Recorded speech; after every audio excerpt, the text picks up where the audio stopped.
कैसी तेरी खुदगर्जी एपिसोड 32। आज शमशेर को अपनी ज़िंदगी की पहली सैलरी मिलती है और शमशेर और महक एक कैफ़े जाते हैं। शमशेर को वहाँ लगता है कि सब कुछ बहुत महंगा है यहाँ। महक कहती है कि तुम तो यहाँ पहले भी आए होगे, जिस पे शमशेर कहता है कि आया तो बहुत बार हूँ मगर अपने पैसों पर नहीं आया। मगर वो बहुत खुश है कि आज वो अपनी मेहनत के पैसे कमा कर यहाँ आया है। अपनी मेहनत से पैसे कमाना इतना मुश्किल है, इसका एहसास आज उसे हो गया है। महक रश्क भरी नज़रों से शमशेर को देखती है। शमशेर अपनी पहली सैलरी से कुछ तोहफे लेकर महक के पेरेंट्स को देने जाता है, जिन्हें देखकर वो दोनों हैरान रह जाते हैं। वहाँ शमशेर ने दिलसोज बातों से सबको मुतासर किया। शमशेर ने कहा, मुझे मेरी पहली सैलरी मिली तो सबसे पहले आपका ख्याल आया, आपकी मेहनत का, आपकी शराफत का, आपकी मजबूरी का। आप इसे सॉरी समझें या थैंक्स, आपकी मर्ज़ी।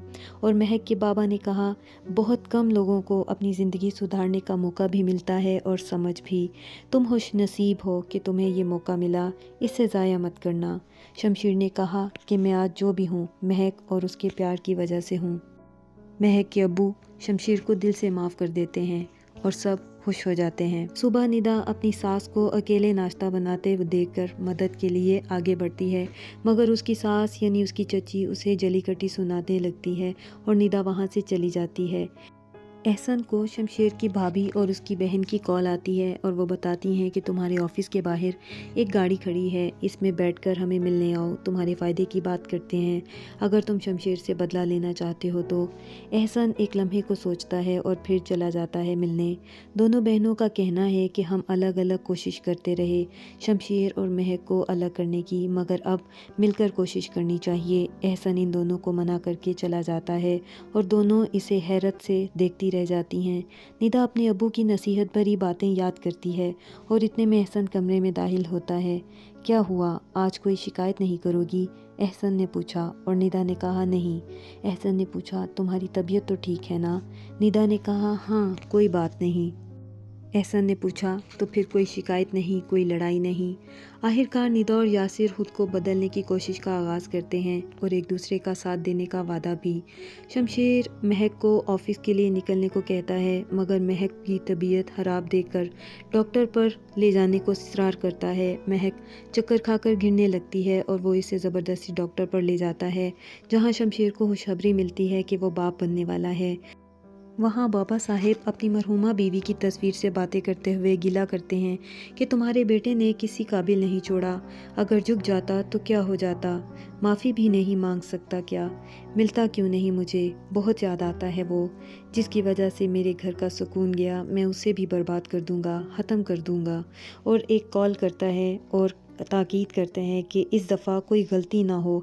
इनका आदमी बेफिक्री का कहता है और काम होते ही फ़ोन भी कर देने का बता देता है। महक और शमशेर क्लिनिक से निकलते हैं। शमशेर महक से कहता है कि आज ज़िंदगी की सबसे बड़ी खुशी दी है मुझे। शमशेर मुस्कुराते हुए अपनी बाइक लेने जाता है कि अचानक मुड़कर महक को देखता है।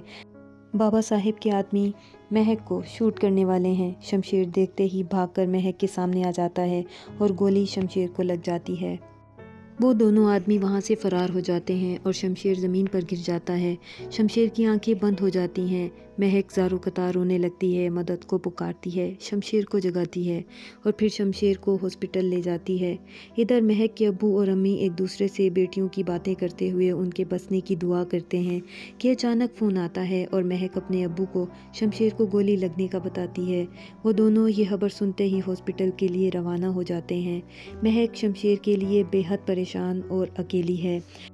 नवाब साहब को दारा की कॉल आती है। अपने बाप से गुस्से में सवाल करता है कि आप कैसे ये सब कर लेते हैं? शमशेर पर कातिलाना हमला हुआ है, हॉस्पिटल में है और बहुत सीरियस है। बाप सवाल करता है कि किसने किया है ये? दारा बताता है कि आपने जो लोग महक को मारने के लिए भेजे, उन्हीं की गोलियों का निशाना आपकी अपनी औलाद बनी है। ये खबर नवाब साहब पर एक बिजली बनकर टूटती है और वह ज़मीन पर गिर जाते हैं। अपने बेटे की आखिरी मुलाकात की बातें याद करते हैं। आंखें आंसुओं से भर जाती हैं। यहाँ तक के लिए बस इतना ही, बकिया अगली किस्त में।